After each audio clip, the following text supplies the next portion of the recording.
Now, close your eyes and think about this for 1 second. Are you happy with your job? I mean this in terms of your typical work week. Do you innovate, create, improve on things? If you were to get fired or quit, would it hurt the company? Well, you probably just realized that in your 40-hour work week, you don't do any of those things, and in fact, you are replaceable and nothing bad would happen to the company. The discussion of these causes and reasons can be debated between the Democrats and Republicans, as well as any other politics involved. However, some of you may have a different opinion on these questions. And that is okay because the system is designed that way. The following points are from a book by David Graeber called Bullshit Jobs. Some of these may apply to you, so stick till the end to see if any of these are you. David Graeber is an anthropologist. He wrote a book called Bullshit Jobs. Graeber defines bullshit jobs as those that are perceived as pointless, unnecessary, and devoid of societal value.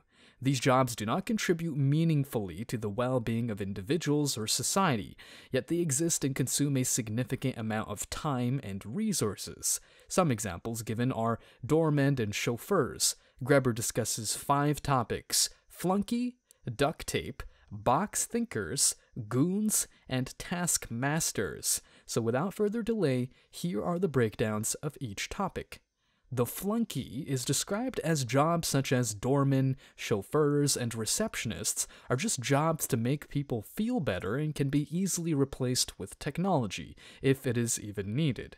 These jobs are there to make the customer feel like they are special and give the establishment a good look, therefore promoting their glamour and possibly inflating their egos. I mean, think about it. Do you actually need a doorman to open the door for you? No, right? And if you do it often, someone else can do it for you, or you would press the button that automatically opens the door for you. The same would go for the chauffeur.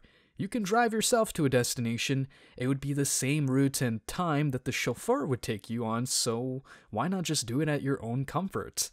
Now, as previously mentioned, a button can open up the door, but for driving you would need a car with self-driving capabilities. Some of you may even feel very close to this category, but it only gets more interesting.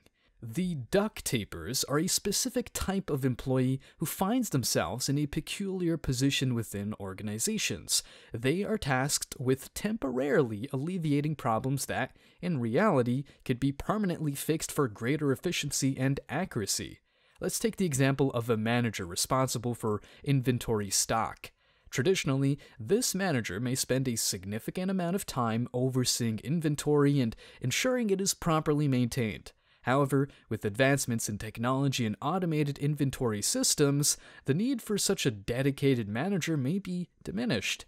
Instead, the inventory stock could be shared with floor staff through accurate systems, eliminating the need for a dedicated manager in that role. While the duct taper's contribution to solving the immediate problem is important, their position becomes replaceable once the underlying obstacle is addressed. By reallocating resources and modifying the system, organizations can potentially save money and redirect it towards more impactful endeavors. This highlights the need to re-evaluate the role of duct tapers and consider restructuring positions to align with more valuable and meaningful contributions within the organization. However, that is so much easier said than done, and we will explain that later on. Are you feeling any shame yet? Well, wait till you see the rest. The box thinkers represent a significant group of employees within big companies worldwide, serving a distinct purpose in the organizational structure. They can be seen as an army of mindless drones diligently engaged in tasks that give an illusion of legitimacy to their respective companies. Much like news reporters crafting reports on executives, these individuals perform their roles to create an image of credibility and professionalism. While it may seem that their work goes unnoticed or unread, it serves as a crucial mechanism for others to take the company seriously, whether as potential business partners or prospective employees. Similar to how news articles about executives lend an air of authority and expertise, The presence of box thinkers within an organization is akin to a strategic hook. It helps to establish the perception of competence, reliability, and seriousness in the eyes of external entities. Their work may include meticulously preparing reports, presentations, and documentation that may not be widely circulated or extensively reviewed. However, the more existence of these artifacts contributes to the overall appearance of professionalism and competence. The role of box thinkers, therefore, becomes integral to the company's branding and reputation. They serve as a crucial component in creating an impression that the organization is well organized, meticulous, and dedicated to presenting itself as a reliable partner or employer. While the actual impact of their work on daily operations may be limited, their presence is crucial for maintaining an image of legitimacy in the corporate world. It is worth considering the broader implications of relying on a workforce of box thinkers. But wait a minute, there is still more to go. The goons, as described in the context of bullshit jobs, represent a category of roles that may have a negative impact on society, but are considered necessary solely due to their existence. One example of such jobs can be seen in the presence of in-house corporate lawyers within organizations. While it may appear that these lawyers are not always actively engaged in day-to-day operations, their presence becomes crucial in protecting the company's interests and mitigating legal risks, especially in a highly competitive business landscape.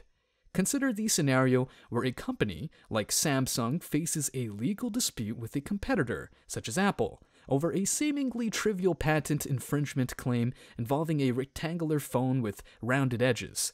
While the case may be perceived as frivolous, it underscores the importance of having internal lawyers as a defense mechanism. In this situation, the internal lawyer acts as a safeguard, providing legal counsel and strategic guidance to protect the company's interests. Without their presence, the legal consequences could potentially be more severe for Samsung, resulting in significant financial and reputational damage. Additionally, goon-like roles can extend beyond legal functions. Some individuals in these positions may serve as intermediaries, tasked with securing deals or negotiating contracts on behalf of the company. While their day-to-day activities may not always seem directly impactful, their role becomes essential in maintaining relationships, ensuring compliance, and navigating complex business transactions. Now, the last one you probably know.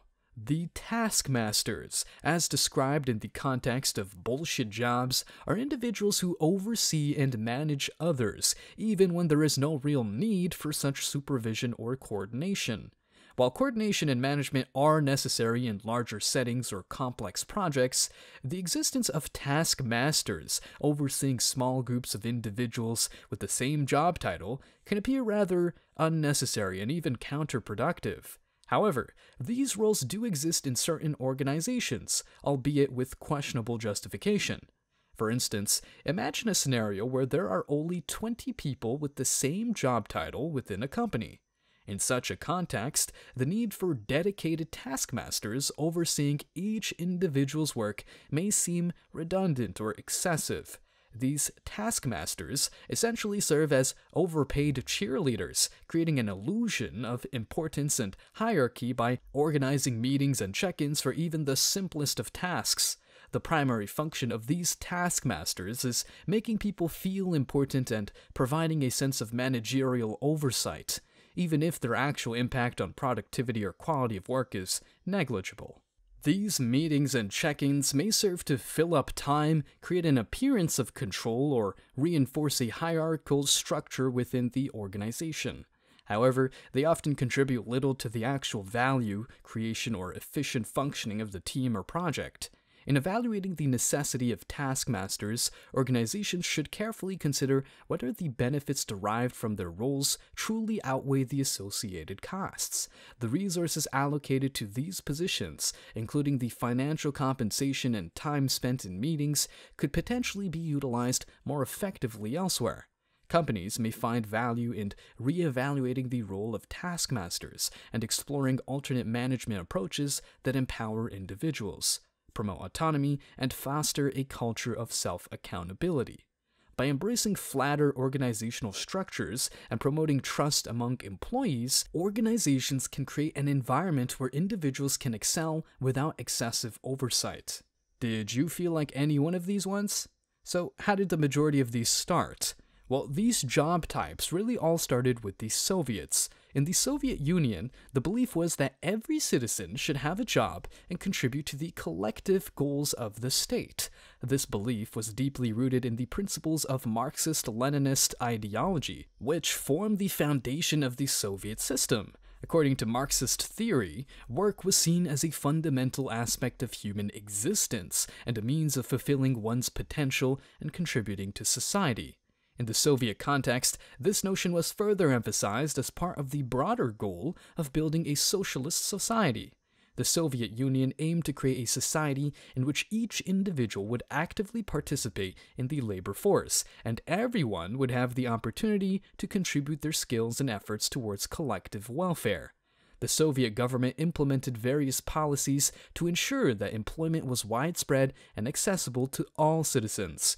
These policies included centralized planning of the economy, where the state determined the allocation of resources and set production targets across industries. This planning aimed to create a demand for labor and maintain high levels of employment. Moreover, the Soviet Union had a strong emphasis on providing universal education and training to equip citizens with the necessary skills for the workforce. The state took responsibility for job placement, and individuals were often assigned to specific jobs based on their qualifications, with limited freedom to choose their occupation.